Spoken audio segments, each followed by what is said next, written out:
president during Judgment Day. I will say that. Yeah, So very interesting.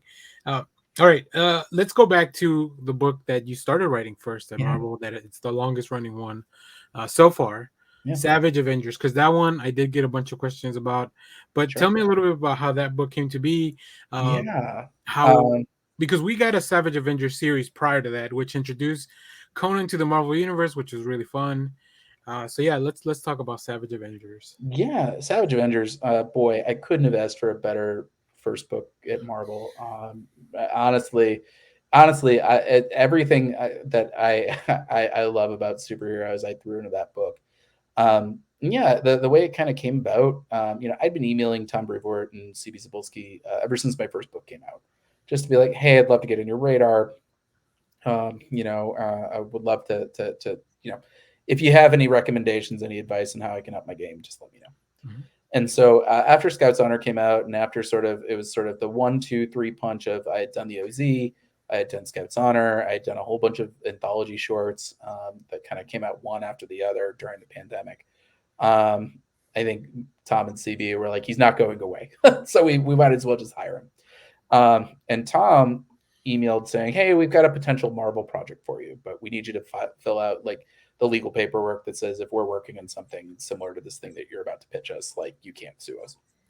Just kind of standard stuff. Yeah. So I fill it out, and I was already very excited because I was just like, "Oh man, it's Marvel. Of course, it's my favorite publisher. Like, I wonder what are they? It's going to be an anthology series, or maybe if maybe a one shot, or oh, can I say could I be lucky enough to think like a mini series?"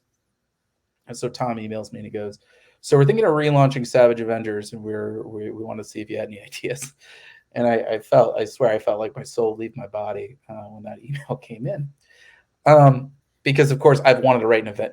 I've wanted to write Avengers since Yeah. I was 20 years old. When I taught myself how to write, a lot of that was with fan scripts, and Avengers was one of them.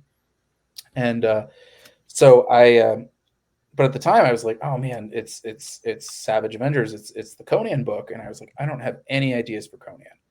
And then I thought, wait, I do have one idea for Conan. Rewinding kind of earlier in the conversation, I said I'd come up with a few ideas. I'd come up with Going to the Chapel, Grand Theft Astro, the OZ. Hmm. I'd come up with one other idea that was I thought I was watching the Terminator. Love the Terminator movies. They're my Yeah. favorite movies. And I said, it's so interesting that like the T-800 um, looks like Conan the Barbarian, and like what a weird coincidence. I wonder why that is. And I thought, what if Skynet modeled their scariest robot after the scariest human they had ever fought? What if Skynet had actually fought Conan the Barbarian and lost? And so I thought that would be cool. What if I wrote Conan versus the Terminator? And so I took a couple of weeks and I wrote an outline, and I was getting just ready to email Dark Horse. And that week, Marvel announces that they have the rights to Conan the Barbarian. Oh. So I was like, all right, I guess maybe I'll have to like file off the serial numbers and like try to make this a creator owned, Yeah. but like I got other projects more pressing. This is gonna kind of I'm gonna back pocket this one. And so we fast forward to 2021, and I was like, wait, I have an idea. And so I said, Tom, what if we did Conan versus the Terminator, but we did Deathlock? Um, it was a character who I've loved at Marvel for a long time. Early conversations I'd had with Tom, I had said, Deathlock was like right up there in the list. And I did not know that Tom was one of the original editors on Deathlock. So I think he's got a Oh, soft cool. spot for the character. And I said, what if it's a Deathlock from the future is hunting down Conan because he's not supposed to be here, and what happens if a bunch of superheroes kind of get caught in the crossfire and they wind up all getting like stranded in the Hyperborean age? So it's like sword and sorcery Terminator, Yeah. and they went for it. There was certainly a lot of back and forth just about like which characters were available for us to use, like kind of who fit the Savage Avengers mandate, and who did I want on the team and who was available. So, for example, like Cloak and Dagger, I've wanted them to be Avengers since Matt Fraction had them in Dark X-Men Right. way back in the Utopia event. I thought that was such a smart idea. I was like, oh, these characters have like such untapped potential. Like they should be Earth's mightiest heroes, or amongst them. And so I was like, Cloak and Dagger, please, can I have Cloak and Dagger? I was told nobody else is pounding on the doors for Cloak and Dagger. It's fine, you can have them. I remember asking for Elektra as Daredevil because I thought what Chip and Marco were doing on the main Daredevil book was so cool with her. I thought this is the coolest that Elektra has ever been. Yeah. And they're like, yeah, she's going to be Daredevil for the foreseeable future. I think you can have her. I remember asking the symbiote character and the claw character. There was a tiny bit of back and forth. I had asked for Carnage and Daken originally. They were sort of my Okay. but I had Flash Thompson as a backup, and I was told, well, I was told at the time we'll probably be able to get you Daken. Carnage has a book coming out. Rom V's Carnage hadn't been announced yet. We'll see about Flash Thompson. That might be a maybe. And I suddenly get the word back that actually Flash is no problem. Daken is booked. Daken's booked in Marauders. So we went back and forth on that for a little bit. And Tom, again, in his wisdom, he said, "What about Weapon H? You know, he's kind of he's kind of raw, but like he really fits the mandate." And I was like, Jerry Dugan never had a Hulk in his Savage Avengers run. Like this would be kind of a cool way to bond Marvel's two most savage characters into one. Yeah, you get a Hulk and a Wolverine. Yeah, I asked. I said, "Could we do Dial H for Hulk?" Immortal Hulk hit was the middle wrapping up, and I was like, you do all the different Hulks in one character, and he's like a utility player. And Tom went for that, so I was like, great, he's in, he looks great. And Black Knight was between Moon Knight and Black Knight. I had too many characters on my wish list, and we had to trim some people down. And again, Tom and his wisdom was like, Black Knight is in a movie, with the Eternals. It was around the time of the Eternals. Yeah. This is sort of his Q rating has never been higher. Like this is probably the best time to use him, and thank goodness he pushed me in that direction because Dane wound up sort of being my Swiss Army knife through that whole book. Anytime that there was, you need somebody who knows like Marvel lore, Dane's the guy who knows it. You need somebody who knows tech, who can cobble stuff together. Dane's the guy who knows how to do that. And so it wound up being like a fun little team. I feel like it was a book that I think a lot of people overlooked. But I saw it in good company as like Al Ewing's Mighty Avengers, Matt Fraction's Defenders, or even Al's Defenders run. Even down to like, Cap's Kooky Quartet, or the giant-sized X-Men roster. There was a time where Wolverine and Storm and Nightcrawler and Colossus were like, who? Yeah, exactly. So having this kind of team of legacy characters kind of thrown together with Conan and then a Deathlock who has secrets of his own, it was such a fun book. Marvel had committed to 10 issues on it. And so we had our sort of past arc and then our futuristic arc in the year 2099. But boy, I'd have written that thing for 100 issues if the market could sustain it. They were just such a fun cast. It really kind of, for those who read Judd Winnick's Exiles, that was a big influence. Rick Remender's Uncanny Avengers was another big influence. It was just such a fun book. I can't say enough good things about working with Carlos Magno, our artist on the book, who did not. He didn't use a fill-in for 10 issues straight. That is unbelievable. Yeah. Couldn't have asked for a better collaborator on that book. And very much unheard of nowadays too, of an artist to go 10 in a row without a fill-in. So gracious, so just talented, just a lovely guy. I can't say enough good things about him. And that was sort of my introduction to working with Tom Brevoort and Annalise Bisa and Martin Biro, who, they're wonderful people. I can't say enough great things about working with them. I've been working with them nonstop for 2 years straight, and just really good people. Just very smart and great bosses, but also just people who know their stuff. Nice. And yeah, it was such a fun book, and I think it's funny because I do think there's a lot of behind the scenes conjecture about that book, and maybe I can set some of it straight a little bit, um, because that was Savage Avengers, the end of our first arc. That was Conan the Barbarian's farewell from the Marvel Universe. Yep. For those who have read Jim Zub and Roberto De La Torre's fantastic new #1 over at Titan, It's great. um, you know, what had happened was, as I was working on Savage Avengers, I was told at the beginning, do you want to use Conan? You don't have to use Conan, but I said, well, how often am I going to get the chance? Right.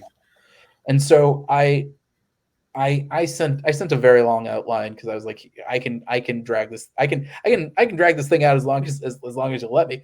But I was like, we'll start with a Hyborian Age arc, and then we can go to a dystopian future. And I said, if we want, we can leave Conan in the Hyborian Age, issue 5. And so it was around when I just turned in issue 2 when the word came down that Conan Properties had a new owner and that they weren't going to be extending the license, that we have a year to kind of wrap everything up between Savage Avengers and what Jason Aaron was doing over in King Conan. And so I was like, all right, well, this escape hatch that like I already built, it just means we'll use it. And that means arc 2, instead of like having like Conan in the future fighting like a futuristic cult of Set that had found Deathlock tech in the Hyborian Age, we will just we'll go to the year 2099. We'll have Punisher 2099 as our new lead. We'll have Ultron as our villain, and sort of what happens when Alchemax discovers Deathlock tech like hundreds of years ahead of schedule, and sort of Alchemax and Stark Fujikawa wind up kind of getting into a corporate war. Yeah. And Stark Fujikawa says, okay, we can't fight the Deathlocks. Maybe if we like unearth old artificial intelligence, we'll be able to sort of turn the tide. And they accidentally reactivate Ultron, who takes over this Deathlock army and like takes over 2099. So things are bad. It's a bummer the way that news came out. It kind of came out at like sort of the worst possible time. It came out like the Saturday before issue 1 dropped. And it's sort of one of those things you can't really talk about it in the moment. Right. Like I certainly, my second ever Marvel title, I'm really not in a place to comment on the company's licensing. But I had people asking me, "Is your book getting pulped?" When I'm like, I can't say like I've already written Conan out. Like I already turned in that script like a month Right. and a half Right. ago. I'm well into arc 2 by now. But I do think that comics fans, they can be a little conservative minded, not necessarily politically, but just, in terms of their tastes. Yeah. I think there were a lot of people who were saying at the time, well, I'm not going to support this book if I don't think it's going to go anywhere, which I understand that mentality. I do think sometimes it's a little exaggerated, like not everything has to be a continuity shaking story for it to have Sure. merit. But it was sort of, it's a position that I found myself in several times at Marvel is, you don't want to comment, you don't want to spoil your own story, Yeah, of course. just because somebody on Twitter is asking you to. So I think it was the way that the story came together. I'm so proud of it, and I think it's a story that a lot of people overlooked. But I do think that it really it represents. It really. I tried to channel a lot of like classic, fun, old school Avengers, but really kind of like to reinterpret it through a modern lens. And Yeah. I think Carlos did a fantastic job with that. And sort of our team of misfit toys. And I had such a fun time working on that book. And honestly, I've been kind of chasing the thrill of that book ever since. Nice. Yeah, I think a lot of times readers don't fully understand like how the comic is actually put together and how far advanced things are happening, and like it's definitely, for the most part, I would say 90% of it is definitely very well planned. Sometimes things just kind of come together, and that's just the Sometimes comic things, industry. it's one of those things that it's there's so many things that seem counterintuitive on the outside that Mhm. when you're in it, you're like, oh, of course, that's why it makes sense that Yeah. way. But I do think that a thing that I always try to say is, just because it's news to you does Right. not mean it's news to me. Hmm.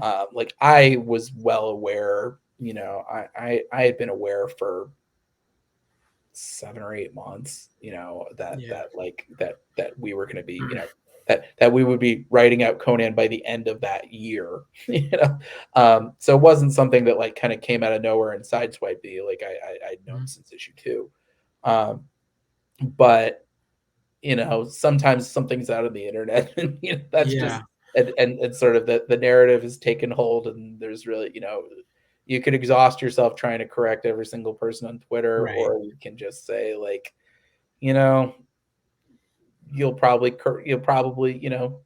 rescue 30 people, Hmm. out of all that, and everybody else will sort of have their minds made up in one way or the other. And there's really, unfortunately, that's not something that any one creator can fight. Right.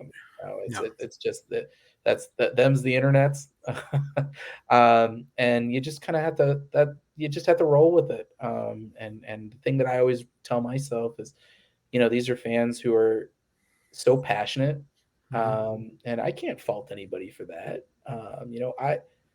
I'm one of you. Right. Right. I've been a fan since I was 5 years old, and third generation comics reader, man. Like so if people get a little rowdy on the internet, as long as they're playing nice with everybody, like I can't complain. Yeah. I think one cool thing about a book like this is that I feel like it finds a new audience when it comes to trade, and Yeah, when it's collected. I feel like a lot of people look, the monthly grind is not for everyone, and I'll say this as a long time comic reader. Sometimes I yeah, think about like, why am I doing this to myself on a weekly basis, right? Uh, but yeah, these books, and hopefully, sometimes these books get a really nice collection of all 10 yeah, issues, maybe. So that'd be really cool because then you get the complete thing. So yeah, I think this book found an audience that really enjoyed it because I do have a my buddy CJ asked, did you have a favorite character that you like as you were yeah. writing the Savage Avengers? It was probably Flash Thompson. Flash was, when I pitched him, like I was like, he's worn a lot of hats over the years, Mm, but like from his very first appearance, like he's a douchebag, like yeah, but like he's our douchebag, it's kind of the way that I framed it, and just his voice really kind of stood out to me like immediately, just as sort of, he kind of evoked the same role that like Hawkeye filled, yeah, in Cap's Kooky Quartet, or mhm, Wolverine filled, in the original Len Wein and Cockrum and Claremont run of X-Men, of just like, you need somebody who's going to kind of rile up the rest of your team a little bit. So yeah, he was so much fun, but I had a lot of fun I mean, Elektra was super fun. I kind of wrote her as like almost like Grant Morrison's Batman. oh yeah, Um, cool, our Deathlok wound up kind of becoming the heart of the book. Punisher 2099, his kind of storyline through arc 2, was kind of like a fun challenge. And it's certainly the book that's certainly the arc that got me Punisher, for later this year. And Black Knight really kind of became like almost my self-insert character in a way. right. He's certainly the character I identified with the most. He's sort of, despite him being the guy with like a laser sword and like a whole suit of armor, like he's certainly the most normal character out of all the Yeah, Savage normal Avengers. in that group. But I think he's also kind of the one who's like maybe the most neurotic, and the one who maybe doubts himself the most, and sort of his arc of having to like kind of come to terms with all that, that like his future is not necessarily a bleak thing. Mhm. That it could be that it's still within his power to make things right. I think that certainly, I think, reflected my own anxieties of where I was in the industry at that time. Nice. Pumpkin also submitted a question asking if you would like to write any more 2099 characters, and they're very much looking forward to your new horror book. Boy, I don't know. I mean, all the 2099 characters are great. I mean, there's of course Spider-Man. There was a moment where if I couldn't get Punisher, I was going to try to write Ravage. uh, Oh, so cool. and Ravage, he does get like a little cameo in issue Yeah. 10. Um, I'd probably if I was writing a 2099 book, I'd like to write a team book. Okay. Whether it's Avengers 2099 or Yeah. but and no shade to Peter David because he did a great job with his group of characters, but I would like to do it is purely the characters that were brought in those original 90s books. So, Spider-Man, Strange, Ravage, maybe get a couple of the X-Men Oh, 2099 in fun. there. I think that could be really fun. But at the same time, maybe Vendetta. Vendetta would be cool to throw in there. The female Punisher 2099. But at the same time, like they did not give me any restrictions when I was doing That's that. so cool. The only I won't even call it a restriction. It was literally just my editors just being like, "Are you sure you can fit that in 20 pages a month?" There was I wanted to have the Savage Avengers of 2099 be like the through line of the second arc, and I quickly realized that like I already have like an 8-man squad just for the Yeah. present day Savage Avengers. I cannot fit like another like 6 or 7 characters. Like I fit in as many characters as humanly possible in a monthly. I did it, and just what I did. So if I had 40 pages to write, every month, sure, but my we would go through artists like clockwork. We would kill all the artists if we tried to do that. So Yeah. maybe in another multiverse. But yeah, I don't know. I'll have to think on it. But I do think I really got I got to say what I wanted to say about 2099 for sure. Fun. Fun. That's great. All right. Before we talk about the upcoming stuff, I just want to quickly touch on Moon Knight, City of the Dead. Yeah, I was able to find this San Diego Comic Con exclusive that was really nice for my shop. But yeah, tell me a little bit about how did this book come about? We have a question from TJ Brown. Like, what considerations did you have to take adapting this new Red Scarab, bringing her into this book? yeah. So it was last summer that Tom Brewer. Sorry, take a shot every time you hear Tom's name. And Tom is the editor on Moon Knight, and so he hit me up. I was a big fan of Moon Knight. Like I said, he was almost in the Savage Avengers. Mhm. We had to cut him for space, and I just figured Black Knight gave me more utility Yeah. than Yep. Mark in that team setting. But I told him, I said, I would love to do something with Moon Knight. There was a very early iteration of our second arc that we were going to have like post-apocalyptic heroes, and we were going to have like a post-apocalyptic Moon Knight. That didn't come together. I said to Tom, I said, if there's ever an opportunity to do some Moon Knight, let me know. I would really love to tackle that. And so um, we did a short in Moon Knight, Black Wind and Blood Yep.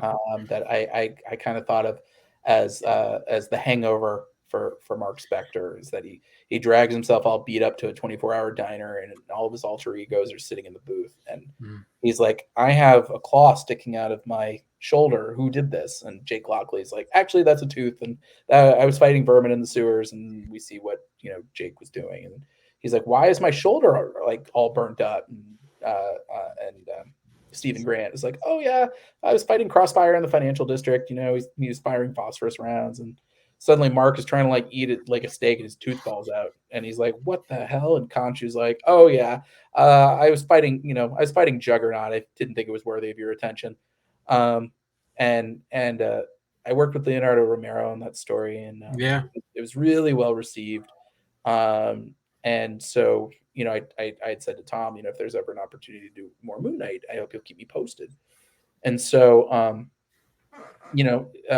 for those who might not be aware, Moon Knight's very in right now. Moon Knight is selling better than Moon Knight has ever sold. And I think that speaks to a convergence of a lot of factors from like the Disney Plus show with Oscar Isaac, but also Mhm. just Jed McKay just being just a He's spectacular writer. fantastic. Yeah. Just really building on Moon Knight in a way that is just a real pleasure to read. And so, Tom said, "We're looking to do a Moon Knight miniseries. Do you have any ideas?" And the first thing I thought of was I was like, could we do something with Scarlet Scarab? She was my favorite part of the Disney Plus show. Uh, Yeah. she was so engaging and charismatic. So I said, could we do something with her? Introduce her to the 616. And as I was kind of thinking of like through lines for Mark, I was thinking, this is a guy who has a lot of blood in his hands. Mark Spector, he was a mercenary. A lot of people. There are people who have died because of him.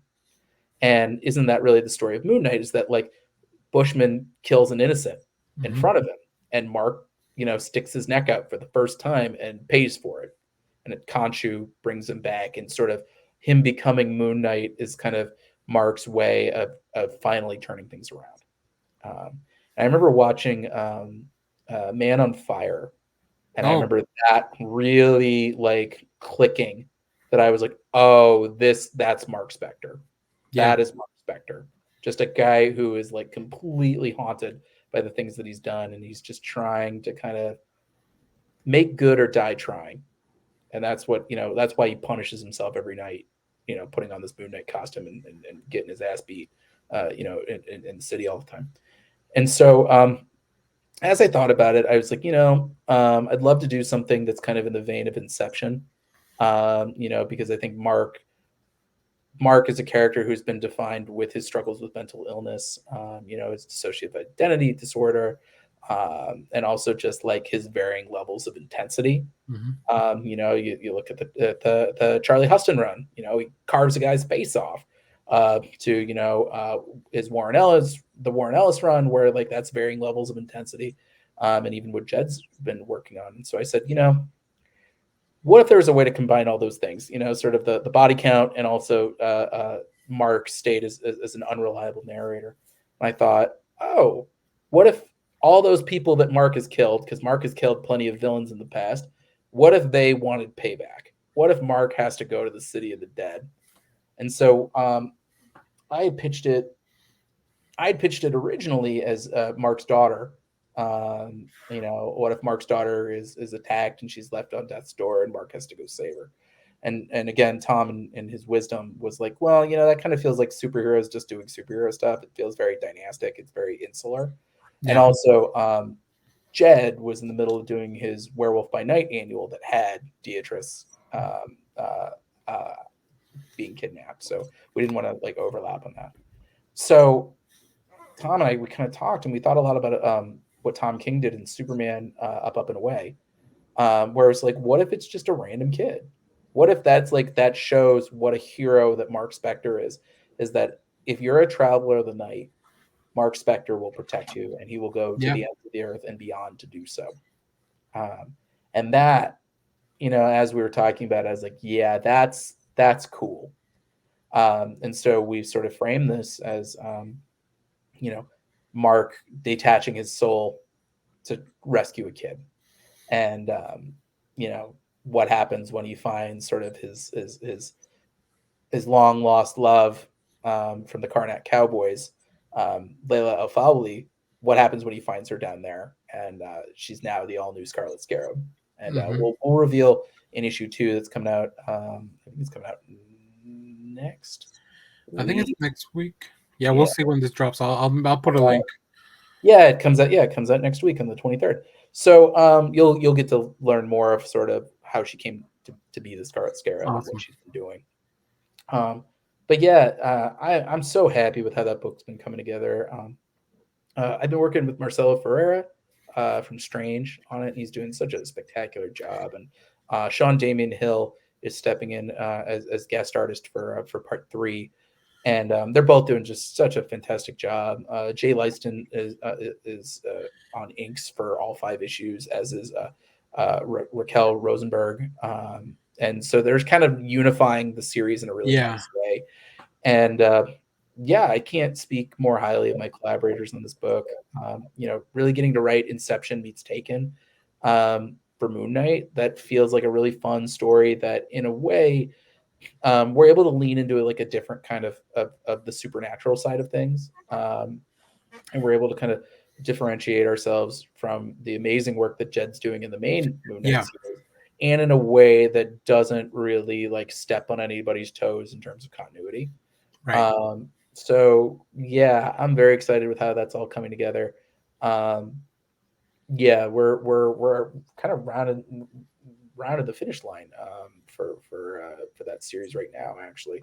So yeah, I'm really happy with how that's all been coming together. It just feels like we're gonna get to tell like a really fun, kind of mind bending, but also like emotionally cathartic story with Mark Spector. And as far as I'm always trying to write stuff that I think feels standalone and that can like kind of last the test of time, Mhm.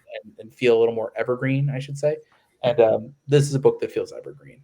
I think you could give this to any fan of the Yep. current comics. You give it to any fan of the Disney Plus show that hasn't been reading the comics, or just if you don't know who Moon Knight is and you'd like kind of a primer, there are worse places for you to start. No, this is definitely something I could hand to somebody that maybe they've only seen the show and they want to get into the comics. Yeah, I think as much as I love Jet's run, definitely has a little bit more like it's not a starter book, right? It's something that you want to like a one level 102 of like Moon Knight a little bit, you know what he's about, just because of all the intricacies of like some of the other characters that he's bringing in and stuff. But this one just feels like, oh, Moon Knight is just doing Moon Knight things Moon here. Knight doing Moon Knight things. Yeah. Exactly. So it's just it's been a really fun book to work on, and I'm very happy with how it's coming together. Awesome. All right. Well, I know we I reached out to you right before Comic Con, not knowing about the next set of news, and then we said like, all right, we'll connect after Comic Con, and then Comic Con happens, and it's announced that you're gonna be working on a new Punisher book, and I was Yeah, like, well, that's great. I'm glad I'm gonna get to talk to David about it. I as much as you can tell us at the moment, like, sure. but what would you? And this is comes from CJ and myself. Like we had kind of the same question. What would you tell people to get them to Yeah. pick up this new Punisher book?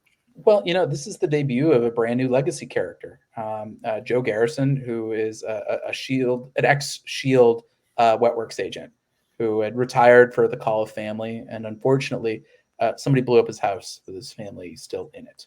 Oh, And the police are all after him, not knowing sort of his identity as a Shield agent, but they just think there's no sign of the husband. Probably the husband did this, right. and so Joe is on the run, trying to figure out who set him up and who killed his family and why. And our opening storyline is very much of sort of how does somebody become the Punisher. This is not something that. Well, I'm not going to spoil the book, but just this is very much about Joe kind of coming to terms with this name. And so a lot of people who have a lot of questions of, why would somebody call themselves this? That's going to be kind of a big part of this opening storyline. And Dave Wachter is delivering just outstanding, beautiful work. I can't say enough great things about working with him. He turned in inks for issue 1 recently, and it's one of the best looking books I've ever worked on. It's just really cool stuff, and yeah, I just this is a cool opportunity to try something new with the Yeah. Punisher, but without kind of sacrificing the intensity or like the grittiness or the attitude that the people, including me, have always liked about the character. And so, there's only so much I can say because I don't want to like spoil Of course. too much about the book. But suffice to say that like the way that I pitched this to Tom Brevoort was I was like, it's kind of like my goal is to make this like John Wick by way of the Equalizer, Okay.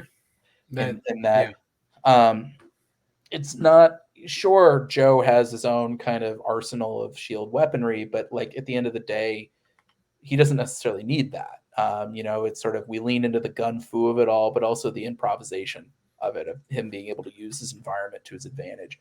Um, I pitched this as the Danny Ketch to Frank Castle's Johnny Blaze, but really the way that I kind of see it is it's really the Cassandra Cain to Frank's Bruce Wayne, Oh yeah, yeah. where you throw this guy in a situation and half the fun is like how is he going to fight his way out.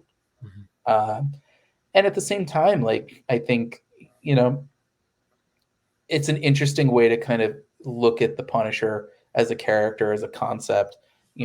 Doing it as sort of a clean slate, it kind of offers us some really fun opportunities. Um, Jerry Conway talked about the Punisher as an indictment of society.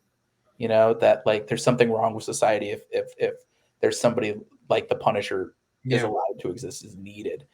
And my goal is to kind of tell us is to follow this character through that through line of just like, yeah, there are people who fall through the cracks. There are people who the law can't help or won't help.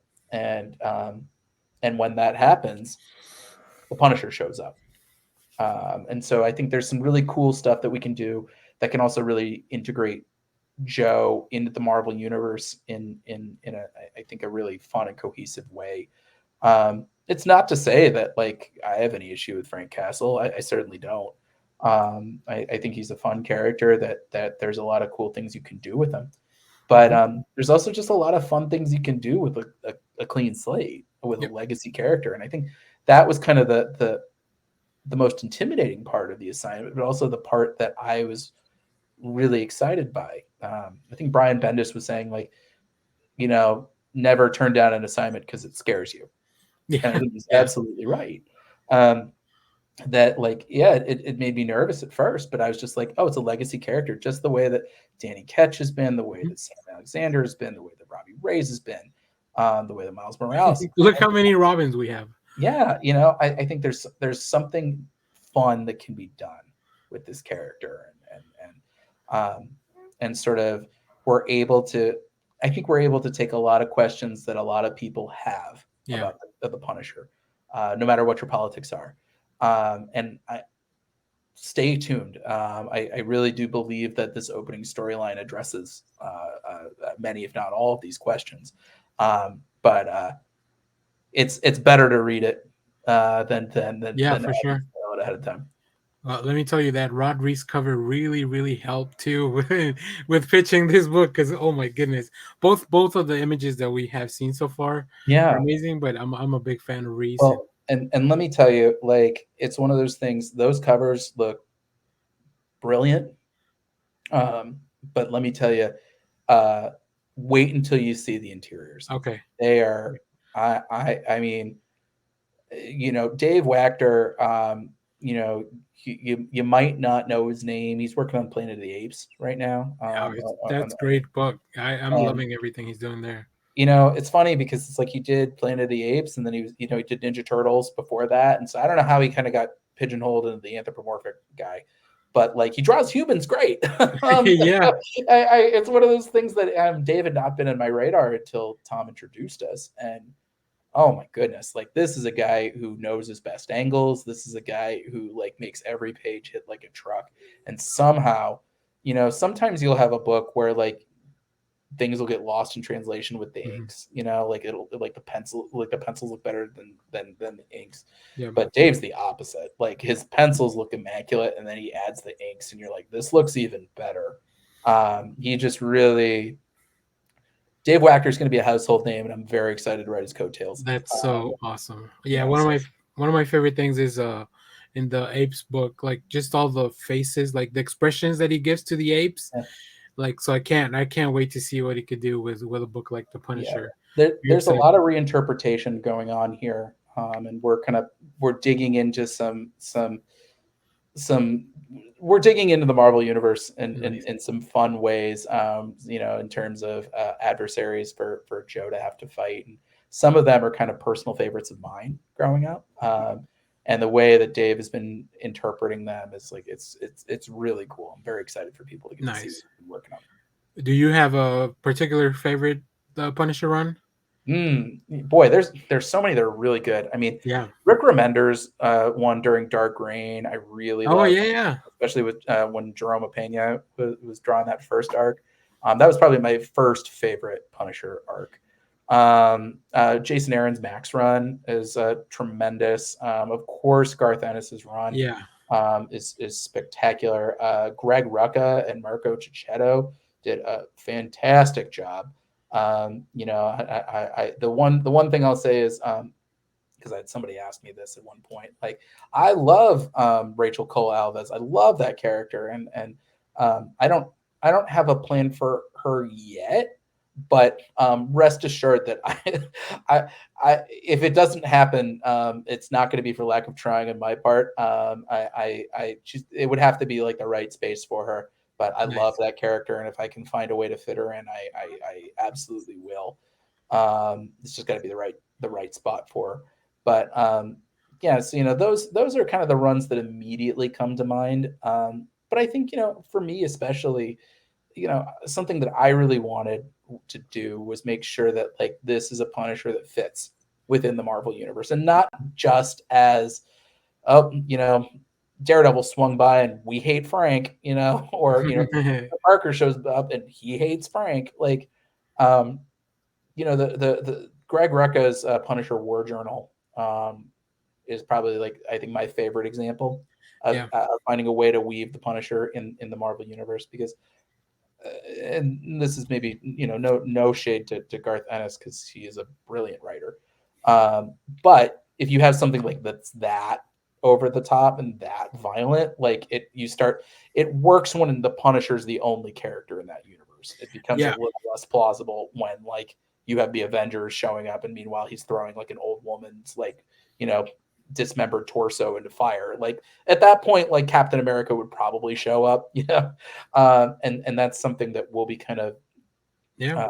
uh, that was sort of something that I had in mind when I was coming up with this new character. Is just like, how do we kind of thread the needle tonally, in a way that, like I said, we're not sacrificing any of the intensity or the grit that, like, you'd see in, like, in Greg Rucka's run, or Rick Remender's run, Mhm. but also just in a way that, like, what's the most we can do with this character?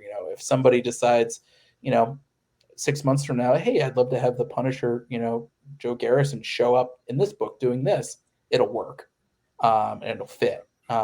So yeah, it's a lot of blue sky thinking, but that's the cool thing about working with a blank slate like this, is that we're really able to try all sorts of cool new things, because there's no expectation, there's Yeah, for no sure. there's no history to contradict, besides the history that we make.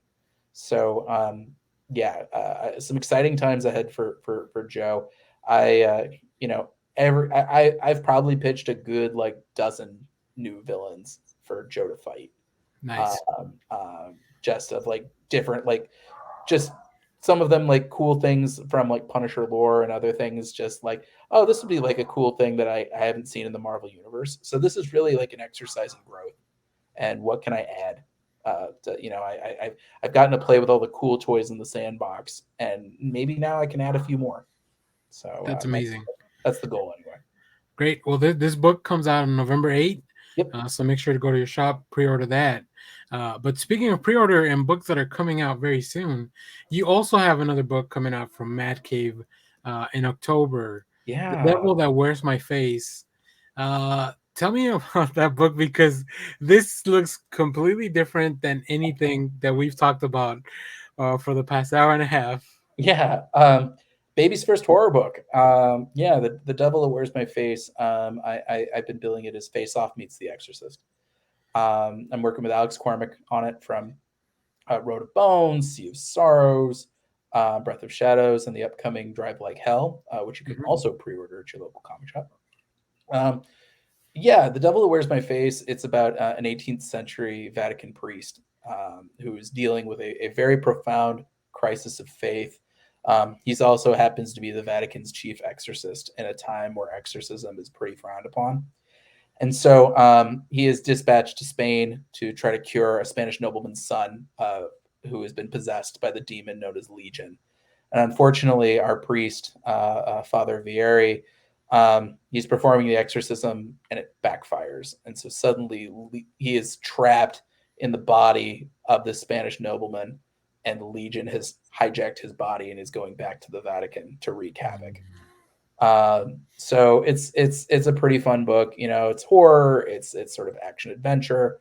Um, and Alex is just drawing the hell out of it. I've been a fan of Alex's for some time, ever since his work on Sync over at Comics Tribe. Just very kind of visceral stuff, but also just like Alex knows how to do mood. His characters are wonderful actors. His layouts are always fantastic. He's a super gracious and funny guy to boot. I mean, I just Alex is really kind of the full package. I can't there are no other artists like Alex. If there were, I don't know, the industry would be either a much better or scarier place. Um, but yeah, this book, yeah, it really it crosses a lot of things off my bucket list. I've wanted to do a horror book for some time. I've wanted to do a body swap book in the vein of a face off for some time, and and I've wanted to work with Alex for some time. And so being able to kind of weave all that together in this book, I couldn't be prouder of it. I think this is amongst some of my best work in the independent scene, and getting to work with Mad Cave has been spectacular. Reuniting with Mike Martz and Christina Harrington, who are my editors on Scouts Honor. They're the editors on Devil Wears My Face. And also just, Mark London and Chris Fernandez over at Mad Cave have just been incredibly supportive of me and my work. Just really gracious guys who have wanted to we've wanted to work together for some time, and this project really kind of we all gravitated towards it, and so I'm very excited for readers to get to see this one. It's just it's unlike anything I've ever written. That's so cool. I mean, just looking, I was looking to some preview art. There's the third page where you have just like I'm guessing somebody that's possessed chained to the wall, Yep. and oh boy, like if that doesn't tell you how, I guess how far you're pushing the envelope on this book. Feed me more priests is Yeah. what he says. Yeah, we're pushing this real hard. I was saying that Spencer and Locke was the bleakest thing I've ever written, and maybe it still is, but I don't know. Devil is certainly up there. We're not pulling any punches with the art. We're not pulling any punches with just kind of how depraved Legion, our demon character, is, especially when he's piloting a Vatican priest's body.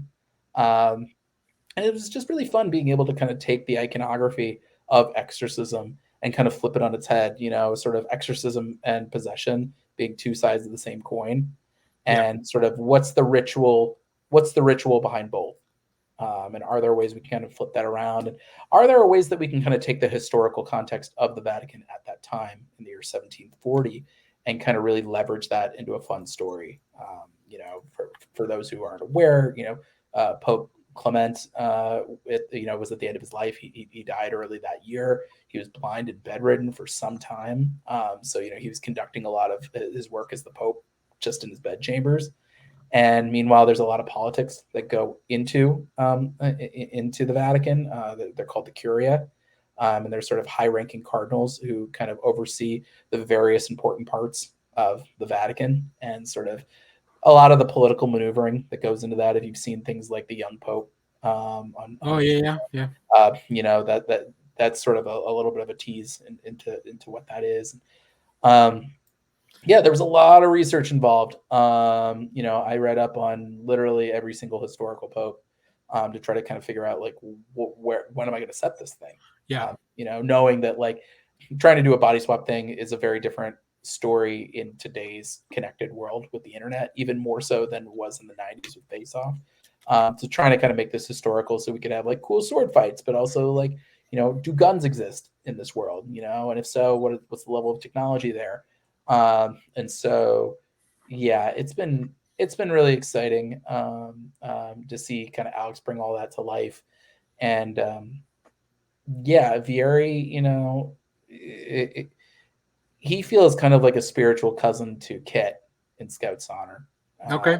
Okay. just I think characters dealing with crises of faith are, I think, some of my favorite to write, because sort of when the chips are down and their backs are against the wall, they're going to find out what they believe, what they really believe in, and they're going to and whether or not they can kind of stand up to the truth is going to be I think a big part of the story. And so yeah, that I finished writing that I turned in the last issue shortly before Comic-Con, and uh, yeah, Alex is chugging along, and it looks fantastic. So I can't wait for people to get to read it. First issue comes out in October. I believe it's The the fourth. yeah, the 4th, so it's the Yep. Wednesday before Comic-Con, New York Comic-Con. So Awesome. be sure to pick up a copy, and I'll sign one for you. So you'll be at New York Comic Con. Yes, I will. Oh, Um, excellent. so Excellent. I'll That's be so cool. there, and I believe I should be at Baltimore Comic Con as well next month. Okay. Excellent. Well, I mean, yeah, I'm looking here. I love both of the covers are amazing. The Corman cover is great. I really like also the approach that Manhouse did for Yeah, that cover. Fantastic. I'm sure there'll be more covers that come out. Like, yeah. I believe there are some variants in play, either store variants or maybe other yeah, variants that are should be coming out soon. so cool. Well, I'm very excited for all this stuff. I can't believe we talked about so many things, but I I mean, talked your ear off, man. no, it's good. Like, listen, this is to me, this is like the fun thing, right? I love talking about comic books. I love talking about the process of things getting made, and then just getting to hear people talk about how they feel about characters. It's really fun too, right? Like, what are the things that kind of drive you to a different character or whatever like that. So, some quick fire rounds Yeah, hit me. to kind of shut this down. Uh, is there any books that you're reading currently? I know sometimes creators don't have as much time to read. No, I'm always trying to read stuff. Let's see. What's some stuff that I read recently? I read Jed McKay's Doctor Strange #6. Really love that Oh book. yeah. Swan Songs. Just read issue 2 of that. That's Oh my fantastic. goodness, that's Uh, beautiful issue. Casper yeah, Wintergard art. Oh my that, god. that book. I hope it gets an Eisner nom. Let's see. What else am I reading? The X-Men line, which is fantastic. Uh, let's Yeah, see. they've been through a lot of stuff recently, so yeah, Yeah. you gotta support the X Men. What else has been really good? Boy, I'm like kicking myself that I don't have it like immediately on hand because I literally every week I'm like chomping at the bit to like read my Yeah. books on Wednesday. So it's not that I'm not reading anything. Are you reading Um, anything from DC or any other like? yeah. Well, hold on. Let's see. Well, there's Phil Kennedy Johnson. His work on action is Oh yeah, fantastic.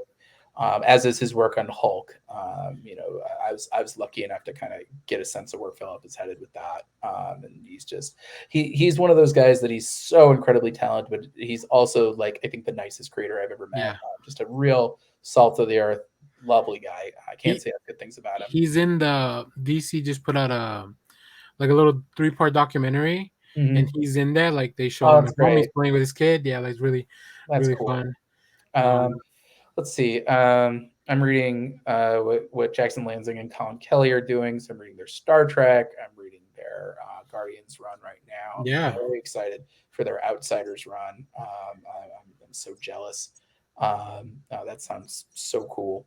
yeah. Um, Thunderbolts too. They're launching a Thunderbolts book, which yeah, I'm very excited for. Thunderbolts. Um, uh, Chip on Batman. Definitely reading that. I'm very excited. Chip on anything really. Uh, It's crazy. I'm excited for the Bat Cat War. I think Yep. with Teenie Howard. That sounds Yeah. fantastic. Um, Boy, what else am I reading? Tom Taylor on Nightwing. He's doing such cool stuff, and I'm very excited for Tom King on Wonder Woman. His Human Target just raising the bar for the rest of us. Just really stellar, amazing stuff. What else did I read recently? I just read Minor Threats by Patton Oswalt and Jordan Bloom and Scott Hepburn, Scott Hepburn, I Yeah, think it Scott. is. Mhm. Really, Scott's a very underrated artist. I've always been a fan of his. Um, you know, there's something. There's a bunch of stuff that I'm missing, and I'm going Well, to kick myself out of this interview. But for me, like I never want to forget what it's like to be a fan. So every right. Wednesday, I try to make it a point to read my books. Sometimes I have to kick it to a Thursday, but like it's kind of the highlight of my week. Yeah. Still, is just I mean, and I love writing the comics, but just there's always something about reading the comics every Wednesday that just it kind of it reminds me why I do this, and Yeah. getting to kind of see my peers doing all this stuff, doing all this really cool stuff. And sometimes you kind of reverse engineer it in your head and you're just like, how did they do that? Like, I was just asking Jed McKay this week about how did he do Doctor Strange #6, because it just like blew me away. Um, but also just kind of like enjoying it and using it as kind of brain fuel. Mhm. There are so many fantastic books out there, and if you that's the piece of advice I would give any readers, especially anybody who's feeling jaded by whatever's going on at whatever company, is like, Mhm. I promise you, there's, whether it's the big two, whether it's the indie books like Image or Dark Horse or IDW or Boom or Vault, or if it's on Kickstarter or Webtoon or Tapas, there is something amazing out there, Yeah. and all you have to do is look for it. That's so cool.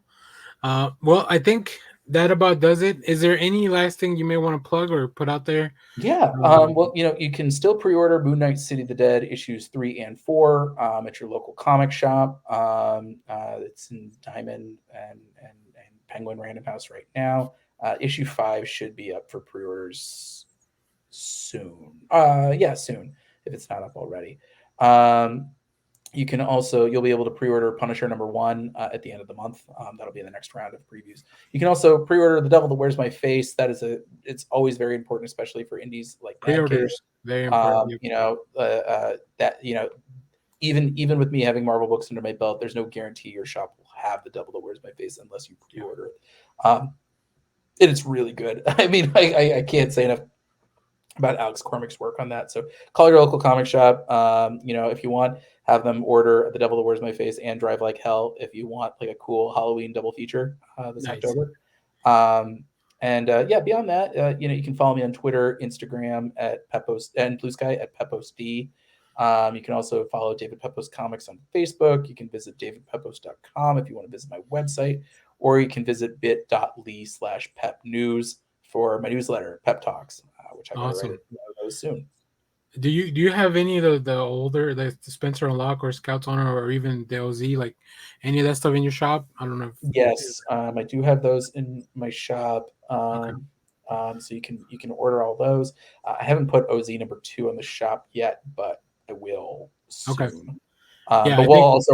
we'll also have OZ catch up in the next Kickstarter, so you'll be able Awesome. to, anybody who has not read any of those issues, you'll be able to catch up there. Scouts Honor you can get on my website. Spencer and Locke can get on my website. I believe Scouts Honor you can still get through Diamond. Yeah. But also I'm happy to sell it to you. But yeah, we have Spencer and Locke 2, Going to the Chapel, OZ, Scouts Honor, and both volumes of Savage Vendors. So anything you want, just drop me a line and we can figure something out. Great. Yeah, because I think all those books are very first reader friendly. Like a lot of those don't have any like baggage to deal with. So they're a great starting point. So I'm always trying to recommend books. I try to Thank you. post once a day like a book recommendation of like, hey, go read this book. This is something that's very new reader friendly, so you can go check that out. So and hope whenever the OZ #3, when you're doing that, hit us up. We'll definitely love Yeah, to have you back. thank you. But I want to thank you for your time. I Oh, my hope that pleasure. you had a good time here. I had a great time listening to you talk about all this stuff. Oh no, Um, it was a blast, and I appreciate you having me and let me talk shop. This is the highlight of my day, so I really appreciate it. well, I appreciate it as well. And for everyone watching, leave us a comment. Follow David on all the social media. Go read his books. Go read more comic books because that's the main goal of this channel, just to get people to read comic books because there's so much good stuff out there. So as always, thanks for watching, everyone, and make sure to share, like, comment. So yeah, thanks for watching, everyone. Bye bye.